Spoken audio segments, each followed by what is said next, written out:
வணக்கம் பிக்மை ஸ்டாக்ஸ் நண்பர்களே. இந்த சூப்பரான அலசலுக்கு உங்க எல்லாரையும் வரவேற்கிறேன். இன்னைக்கு நாம பங்குச்சந்தையை அதிர வச்ச ஒரு பெரிய புதிரை பத்தி தான் பார்க்க போறோம். ஸ்டேட் பேங்க் ஆஃப் இந்தியா, அதாவது நம்ம எஸ்பிஐ, அதோட வரலாற்றிலேயே இல்லாத அளவுக்கு லாபத்தை பதிவு பண்ணிருக்கு. ஆனா ரிசல்ட் வந்ததும் மார்க்கெட்ல அதோட ஷேர் பிரைஸ் சுமார் 5% தபார்னு சரிஞ்சிருக்கு. சாதன லாபம் வந்தும் மார்க்கெட் ஏன் இந்த பங்கை இப்படி தண்டிச்சுது? இந்த முரண்பாட்டுக்கு பின்னால இருக்கிற உண்மையான காரணம் என்ன? வாங்க இந்த அலசல டீப்பா உள்ள போய் பார்க்கலாம். ஓகே, இன்னைக்கு நாம என்னென்ன பார்க்க போறோம்னா the Q4 earnings paradox, margin and income pressures, healthy assets and growth, analystோட bull case, bear risks, அப்புறம் கடைசியா technical levels and outlook. முதல் பகுதி the Q4 earnings paradox. சாதனை லாபம் ஆனா விலை சரிவு. 19,684 கோடி ரூபாய். இதுதான் போன Q4ல SBI ஈட்டிய நெட் ப்ராஃபிட். கடந்த வருஷம் இதே காலாண்டை விட இது 5.58% அதிகம். அது மட்டும் இல்லாம FY26 முழு வருஷத்துக்கும் லாபம் 80,032 கோடியே தொட்டிருக்கு. ஒரு பொதுத்துறை வங்கிக்கு இது நிஜமாவே ஒரு பிரம்மாண்டமான வளர்ச்சி தான். சாதாரணமா எந்த ஒரு இன்வெஸ்டரும் இந்த நம்பர்ஸை பார்த்தா கண்டிப்பா ஷேர் பிரைஸ் ஏறணும் தான் நினைப்பாங்க. ஆனா மார்க்கெட்டோட ரியாக்ஷன் என்ன தெரியுமா? ஷேர் பிரைஸ் அப்படியே ஒரு 5% கீழே விழுந்துருச்சு. ஆமாங்க, இதுதான் இன்னைக்கு அலசலோட ரொம்ப முக்கியமான கேள்வியே. லாபம் அதிகமா இருந்தோம், மார்க்கெட் ஏன் இதை ஒரு பாசிட்டிவ் நியூஸா எடுத்துக்கல? பெரிய பெரிய இன்வெஸ்டர்ஸ் எதை பார்த்து பயந்தாங்க? அதை பத்தி இப்ப பார்க்கலாம். அடுத்து மார்ஜின் அண்ட் இன்கம் ப்ரெஷர்ஸ். மார்க்கெட்டோட பயத்துக்கு உண்மையான காரணம் என்ன?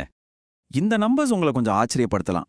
போன வருஷம் இதே Q4ல வங்கியோட ட்ரெஷரி இன்கம் 8,991 கோடியா இருந்துச்சு.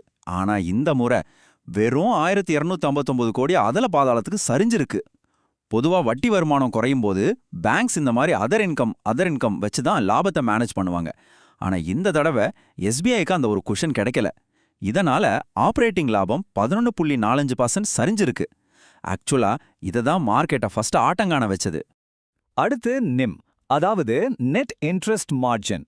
இதுதான் ஒரு பேங்கோட உண்மையான லாப இயந்திரம். பேங்க் கடனுக்கு வாங்குற வட்டிக்கும் நம்ம டெபாசிட்க்கு கொடுக்கிற வட்டிக்கும் உள்ள வித்தியாசம் தான் இது.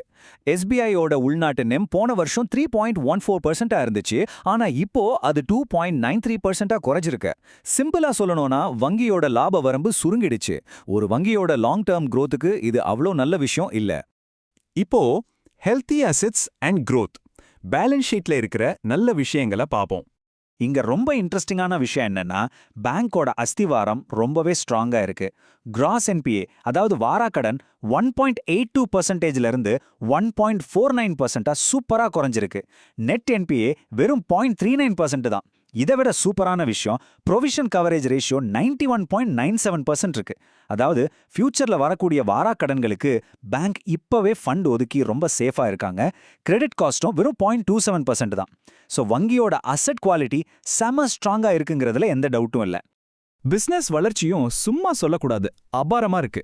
கிராஸ் அட்வான்சஸ், அதாவது கடன்கள் 16.87% அதிகரிச்சிருக்கு. ஆனா அதே நேரத்துல டெபாசிட் வளர்ச்சி 11.03% தான். காசா ரேஷியோ 39.46% என ஸ்டேபிளா இருக்கிறது பாசிட்டிவ் தான். ஆனா இங்க ஒரு சின்ன வார்னிங் பெல் அடிக்குது, கவனிச்சிங்களா? டெபாசிட்டை விட கடன்கள் ரொம்ப வேகமா வளர்ந்தா ஃபியூச்சர்ல பேங்க் அதிக வட்டி கொடுத்து டெபாசிட்டை வாங்க வேண்டிய கட்டாயம் வரும். அதை திரும்பவும் அவங்களோட ஃபண்டிங் காஸ்ட் அதிகமாக்கி லாபத்தை பாதிக்க சான்ஸ் இருக்கு.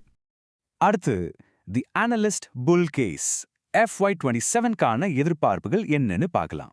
மார்க்கெட்ல இருக்கிற புல்ஸ் என்ன சொல்றாங்கன்னா, இந்திய வங்கித்துறையில எஸ்பிஐ எப்பவுமே ஒரு முடிசூடா மன்னன். அவங்களோட ஸ்கேல் ரொம்ப பெருசு. FY27க்கு 13-15% வரைக்கும் கிரெடிட் growth இருக்குன்னு மேனேஜ்மெண்ட் சொல்லியிருக்காங்க.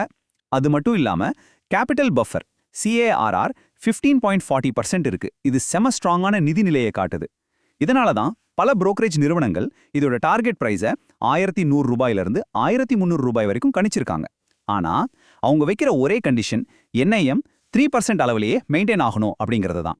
ஒரு அனலிஸ்ட் சொன்ன இந்த கோட் ஒட்டுமொத்த மார்க்கெட் சென்டிமெண்ட்டையும் அழகா சொல்லுது. எஸ்பிஐ நல்லா தான் இருக்கு, ஆனா ஷேர் பிரைஸ் மறுபடியும் ஏறணும்னா அதோட லாப வரம்பு, அதாவது மார்ஜின் சரிவது நிக்கணும். கரெக்டானே? ஸ்ட்ராங்கான வளர்ச்சிக்கும் சரிந்து வர்ற லாப வரம்புக்கு நடுவுல நடக்கிற ஒரு பெரிய டக் ஆஃப் வார் தான் இது. இப்போ bear risks to watch. Market bears எதை நினைச்சு பயப்படுறாங்க? பிஎஸ் முக்கியமா நோட் பண்றது இந்த நெகட்டிவ் பாயிண்ட்ஸை தான்.